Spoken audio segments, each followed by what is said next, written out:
Hallelujah, hallelujah. So bahagi ngayon ay ikatlong linggo ng muling pagkabuhay at maliwanag din na binigyan pansin ng Ebanghelyo natin ngayon na ito rin yung tatlong pagkakataon na nagpakita sa Jesus sa mga alagad.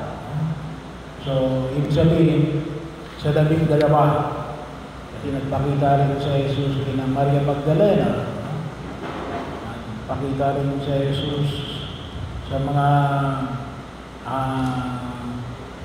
kasama nilang mga babae kay Maria. Pero rito ay pagpapakita ni Jesus sa kanyang mga alagad. So, tulad na pinamanig natin yung nakaraang linggo, na yung unang pagpapakita ni Jesus ay absent si Judas at saka si Santo Tomas. Then, yung ikalawang linggo, naroon na si Thomas. Ay talagang wala na si Judas. So ngayon naman, yung tatlo, pagpapakita saan? Sa tabi ng Pampang. Bahagi yun na kung saan ay paanyaya na bumabalik sa alaala ng mga alagad. Kasi alam unang sabi ni Pedro, mangingisda ako. So, kung inyong mapapansin, ito ay kabaliktaran ng sinabi ni Jesus sa kanyang mga alagad na noong siya ay nabubuhay pa sa daigdig na ito, anong sabi niya? Na bilang tao, anong sabi niya? Na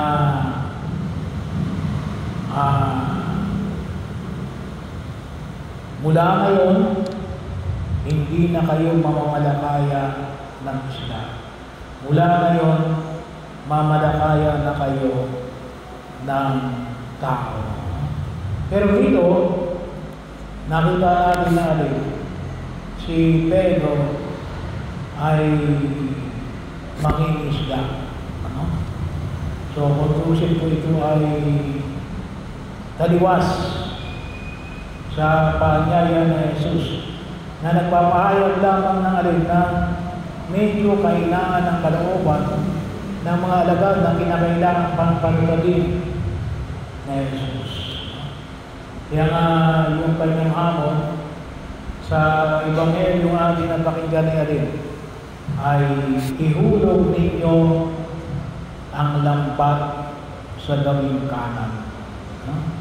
Tayong lahat gusto natin makahuli, pero kung minsan hindi tayo lahat naguhulog ng lambat. Meron ba sa inyo dito mangingisda? Wala? Kasang kamay nga ng mangingisda? Wala. Pagamat kami dagat tayo. Ako rin, hindi rin ako mangingisda. Pero nasubukan ko maghulog ng lambat. Hindi ko madali maghulog ng lambat. Bahagi yun. Lalo-lalo na yung sitwasyon na pinabibilangan ng Ebanghelyo natin. Ano yun? Nakapaghulog na sila ng lambat, pero wala silang nahuli. Basa na yung lambat. Mabigat mo yung lambat kapag basa na. At kinakailangan kapag maghuhulog ka ng lambat, may skills. Hindi mo lang basta ihulog yan. May technique yan para mag-spread yung lambat nang sa ganon, marami kang mahuhuli. May pamamaraan yung mga mangingisda na hindi lang ba siya ibinubuhos yung lambat. Yan ay mayroon silang technique kung paano hinuhulog ang lambat. Pero yun yung paanyaya na nakita natin sa Ebanghelyo. Ihulog ninyo ang lambat sa gawing kanan at makakahuli kayo ng isda. At nga nakita na Jesus at ang kanyang mga nakita nila natin na sila ay nakahuli ng isda. Ibiro mo yun. Kung yung maalala, ito rin ay parang paalala sa kanila ng pagkakataon na sila ay tinawag na Jesus na mamamalakaya na ng tao. No?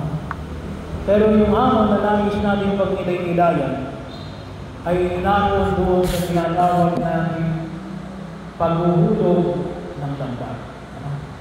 Sabi nga natin, ano ba yung translation natin ngayon sa paghuhulog ng dampa? Hindi ba pwede kasi natin na wishful thinking na lamang, hindi ba pwede pangarap na lahat, kinakailangan paghuhulog tayo ng dampa, kinakailangan natin kumilos, kinakailangan natin na gumawa ng pamamaraan sa mga mighiin natin sa buhay natin sa daigdig na ito.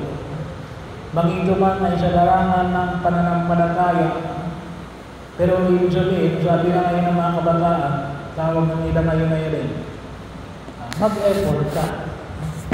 Mag-effort ka. O kung tutusin, hindi lang basta mag-effort, mag-extra effort ka. Magbanat ka ng buto. Bahagi o na kinakailangan natin sa mga panahon na ito.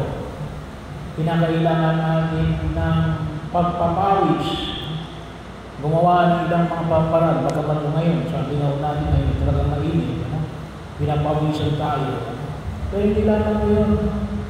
Kinakailangan natin na aktibong pakikilango at pagkilos.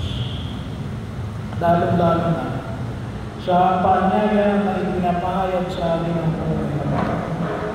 Ang panyaya na rin na ilagay natin sa maliwanag na pagtugon. Mayroon mismo tayong gagawin. At kung maaari, yung gagawin natin ni alin ay tunay na pinag-iisipan natin at ilalagay natin sa pagkilos.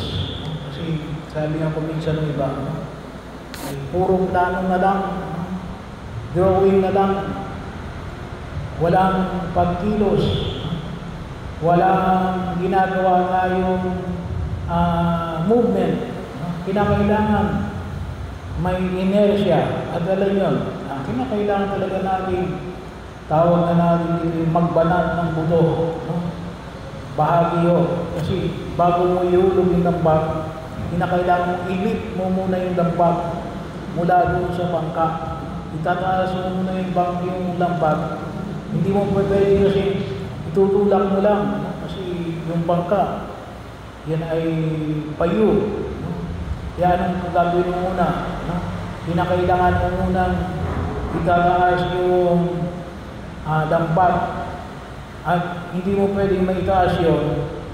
Kung tusin, mahirap yun. Kapag yung bahagi lang na yun, kinakailangan yung malaking bahagi bago mo maitaas. Unti-unting iuhulog sa dagat, hindi kaya ay sa dawa. Pero yun yung panyaya na pinapahayag ng Tunay Kapal. Kasi kung minsan tayo ay padating salita na lamang ng salita. Put it into action. Gawin natin, kumilos tayo. Bahagi yun na kung saan. Kahit na kaunti lang, basta may pagkilos. Kasi kung minsan ay tayo ay naiipit na lamang sa mga pangarap. Yung tinatawag natin wishful thinking. Yung kuminsan ay ang ginagamit natin sa salita ay sana ganito. Sana ganito. Hindi. Kinakailangan tayo lagyan natin ng pagkilos. At maliwanag unti-unti. Kaya kakain na yung paghuhulog ng lambat. Kahit na unti-unti yan, dahan-dahan, ay kapag naibuhos niyo na ho lahat yan, ay siguradong makakahuli tayo ng dampa. At ito yung kailangan natin ngayon. No? Tawag na natin ngayon action man. No? But of course, no, yung pag-action natin ay gawa ng maliwanag na pagninilay natin sa paanyaya na ipinapahayag sa atin ng buong may kapal. Dapat pa rin yan ito, nakaugat sa ating Panginoong si Kristo. Pero, kinakailangan natin kahit kaunti na mayroong pagkilos. No? Mahirap po kasi, no? Kaya kung minsan, sample na lang, yung waste segregation, no?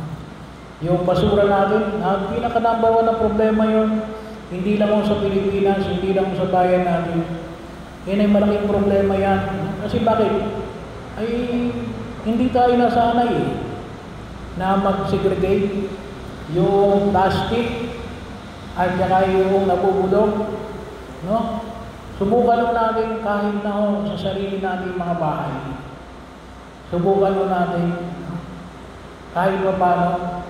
Kasi kahit anong sabihin mo, kahit may fine yan, kapag wala kang segregation, hindi ko kunin yung basura mo, mawawala yan. Pero yung sabihin, subukan natin. No? Kasi dapat tayo mismo ay maging kumbinsido kahit pa paano. No? Simulan natin ang tigkakaunti na matuto tayo na ihiwalay ang nabubulong sa hindi nabubulong. Bahagi yun eh. At makikita natin, bagaman sabi nga natin, hindi tayo ng buong kapulungan, pero doon, no? Doon ang magsisimula yung paunti-unti, no? Kahit pa paano. Kasi bakit? Sinimulan na natin uhulog ang lambat para nang sa ganon magkaroon ng maliwanag at kahit papano, no? Kahit na siguro sabi na, wala naman itong pagbabago pangkalatan. Hindi may pagbabago yun saan? Sa inyong tahanan. No? May pagbabago na. No? Kasi bakit? Ay, nagsimula ka na ihulog yung lambat. Sigurado, no? Ay makikita natin yung paglago niyan along the way. Pero yung hamon ay pinapamanig ng buong may kapal na makita ko natin at ipanalangin natin sa Diyos. Sabagat lahat gustong magkaroon ng maraming huli, pero walang kumikilos para ihulog ang kanyang mga dampa.